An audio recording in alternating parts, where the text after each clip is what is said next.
నెల్లూరులోని ఎన్టీఆర్ నగర్ వద్ద ఘోర రోడ్డు ప్రమాదం జరిగింది. చేపల లోడ్తో వెళ్తున్న కంటైనర్ లారీ బీభత్సం సృష్టించింది. 3 ప్రాణాలు కోల్పోగా మరో 3 పరిస్థితి విషమంగా ఉంది.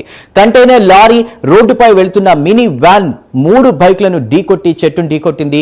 ఇప్పుడు క్షతగాత్రులను ప్రస్తుతం మెడికవర్ హాస్పిటల్కి తరలించారు అధికారులు. ప్రమాదానికి నిద్రమత్తే కారణమని కూడా భావిస్తున్నారు. కంటైనర్ లారీ రోడ్డు పక్కన వ్యాపారస్తులపై కూడా దూసుకెళ్లినట్లు సమాచారం.